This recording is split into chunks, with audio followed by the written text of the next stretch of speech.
안녕하세요. 평택 지제역 방송국입니다. 오늘은 근생 디자인 사례를 한번 살펴볼게요. 근린 생활시설 상가 건물을 어떻게 하면 이쁘고 좀 임대 잘 나가게 좀 비싸게 팔리는가, 여기에 대한 건축 디자인 사례를 한번 살펴보도록 할게요. 그 중에서 지금 요즘에 화양지구가 좀 계획 잡는 분들이 많으시더라고요. 그래서 화양지구에 근생부지를 가지고 계신 분이나 아니면 서울 수도권 전국에 그 건물을 지을 분들 한번 참조하시면 좋은 꿀팁이 되리라고 확신합니다. 한번 살펴보도록 하시죠. 목차는 일단은 먼저 그 화양신도시 위주로 한번 살펴볼게요. 그래서 화양신도시가 어떤 곳인가 보고 그쪽에 이제 지구단위 계획이 있어요. 그래서 지구단위 계획이 어떤가, 그리고 디자인 사례 보고 결론을 내리도록 하겠습니다. 화양신도시는 여러분한테 많이 강조를 했죠. 지금 안중역이 뜨겁습니다. 안중역. 그리고 평택항이 뜨겁고 이곳의 인구가 상당히 많이 느리다고 확신합니다. 인구를 30만, 40만을 바라보는 곳이고 지금 그곳에 새로운 신도시가 형성됩니다. 그래서 한 5만여 명의 지금 허허 벌판에 5만여 명이 새로 살게 되는 거예요. 그래서 2만여 세대가 되는데 거기가 지금 뜨겁습니다. 그래서 한 70만 평 되는 곳에 5만여 명이 새로 들어오는 신도시가 생긴다. 아무것도 없다. 병원도 없고 학원도 없고 마트도 없다. 이런 곳에 상가 건물을 주면은 임대가 잘 나갑니다. 공동주택이 한 5천 세대 된다. 그리고 이제 그 중에 상업용지가 있다. 상업용지에 대한 지구단위 계획 우측에 잠깐 나와 있고 블로그에 있습니다. 그다음에 근생부지, 우리가 오늘 살펴보는 건 근린 생활시설 부지죠. 근생부지는 4층까지 짓고 건폐율 60에 용적률 180%입니다. 이곳에는 근린 생활시설만 가능한 거예요. 그래서 학원 같은 경우는 근생의 학원이 되기 때문에 많은 규모의 학원이 못 들어서지만은 이 근생부지가 한번 참조해 볼 만하다 보시면 되고, 그다음에 준주거용지에 대한 지구대내 계획 우측에 있습니다. 그다음에 상업용지와 근린생활시설용지와 준주거용지를 분석을 내놨어요. 비교 분석. 그래서 상업용지는 어떤 거고, 근생부지는 어떤 거고, 준주거용지는 어떤 거고, 건폐율 용적률에 좀 차이가 있고 용도의 차이가 있어요. 상업용지는 다 된다 보시면 되고, 근생부지는 근린생활시설만 되고, 준주거용지도 병원이나 뭐 학원 마음껏 된다. 하지만 위락이 안 되고 오피스텔이 안 된다. 이렇게 보시면 돼요. 그리고 이제 건폐율은 60, 70, 80.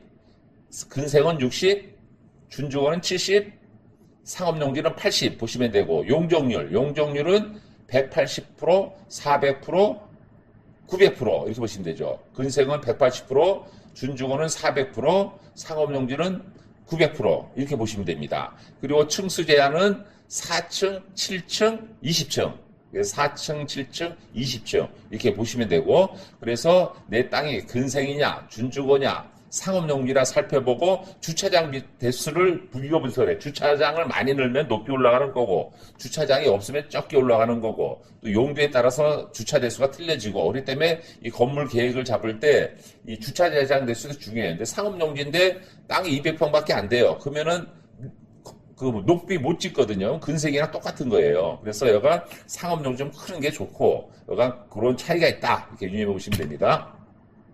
자, 아파트 분석. 아파트는 15,000세대 중에서 지금 11,000세대 정도는 거의 이제 분양이 마무리 단계다. 이렇게 보시면 됩니다. 그래서 아파트는 15,000세대고, 금년 8월 얼마 안 남았어요. 6개월 후에는 아파트가 입주하기 때문에 땅을 가지신 분은 빨리 계획을 잡는 게 좋습니다.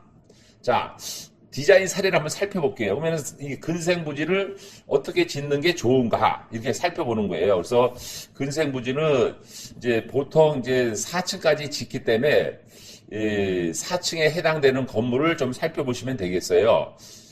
그 중에서 논현동 근생부지를 한번 살펴보겠습니다.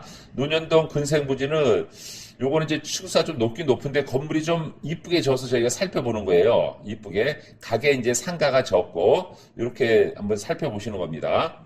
그 다음에 이제 그 동삭동에 있는 저희가 상가인데 좀 높은 거죠. 하지만 건물이 좀 이쁘게 해서 요거를 한 4층으로 좀 감안해서 좀 하시면 좋을 것 같아요. 그 다음에 개포동 근생부지도 이제 건물이 이렇게 좀 이쁘게 디자인이 되어 있죠. 이게 살펴보시면 되고, 그 다음에 요 같이 보시면 되고, 그다음에 대구 근생. 대구 근생이 한 3층으로 좀 이쁘게 돼 있어요. 3층으로. 1, 2, 3층. 굳이 4층짜리 건물을 한 3층으로 이렇게 보시면 될 것 같고. 그 다음에 부산 근생부지. 부산 근생부지는 이 4층으로 돼 있죠, 여기에. 그래서 좀 건물이 아담하게 이렇게 이쁘게 돼 있어요. 네, 마포구 근생부지.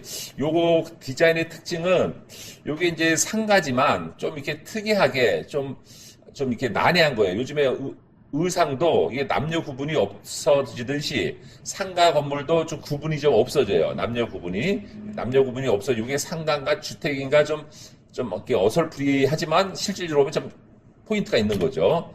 망원동 근생부지. 저는 객관적으로 이 망원동 근생부지 쪽을 한번 졌으면 좋겠어요. 이게 가운데 껴있는 상가는 가성비도 좋고 건물도 좀 특이하고 그러니까는 뭐 세로를 똑같이 짓지 말고 세로를 좀 차등을 둬가면서 이렇게 저는 개인적으로 망원동 근생부지를 추천하는 바예요. 주차장도 깔끔하고. 그 다음에 화성시 근생. 이건 층수가 좀 높지만 좀 참조하시면 돼요. 이렇게.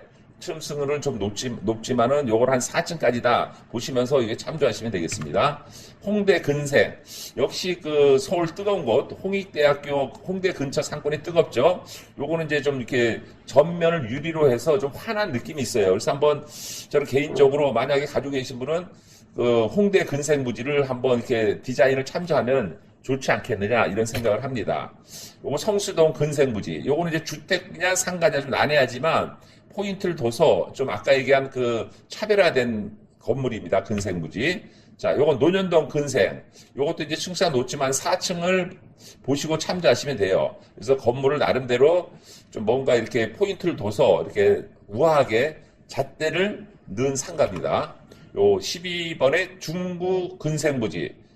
서울 그 중구, 종로 중구에 있는 근생부지, 이것도 이제 오피스 쪽으로 해서 좀 상가를 좀 깔끔하게 지은 거죠. 이게 살펴보시면 됩니다. 자, 결론을 맺겠습니다. 신도시 근생부지는 좀 정밀한 사업 계획이 필요하다. 정밀한 사업 계획이 필요하다. 그리고 리스크가 큰 만큼 큰 수익을 기대할 수가 있다. 그 다음에 근생의 디자인은 지역의 랜드마크를 결정하는 중요한 요소이다. 그리고 예쁜 건물은 임대가 빨리 나가고 가장 먼저 팔린다. 이렇게 보시면 되고, 그리고 이 계획을 잡을 때는 공사비가 중요하지 않습니까? 그래서 설계와 시공을 생각하면서 가성비 있는 설계와 시공이 필수적이다. 그리고 설계 때부터 공사비를 신경 써야 가성비 있는 건물을 지을 수 있다. 그리고 MD 구성을 분명히 하여 학원, 병원, 음식점 등이 적절한 조화가 필요한 건물이 중요하다. 자, 마지막 포인트입니다. 남들과 차별 있게 이쁜 건물, 코스트를 낮추고 밸류를 높이는 건물을 짓는 것이 중요합니다. 그래서 저 강조하죠. 소비자는 건축주가 아닙니다. 여러분이 아니고 이 장사를 할 뿐, 임차인이고 이 건물을 비싸게 매입한 사람이 소비자이기 때문에 그 소비자에게 맞는 건물을 짓자라고 생각합니다. 그래서 오늘은 근생부지를 짓거나 좀 계획을 잡는 분들은 요거를 참조하면은 상당히 도움이 되리라 해서 근생부지 건축 시 꿀팁에 대해서 살펴봤습니다. 오늘 감사하고 좋은 하루 되시기를 기도드리겠습니다. 감사합니다.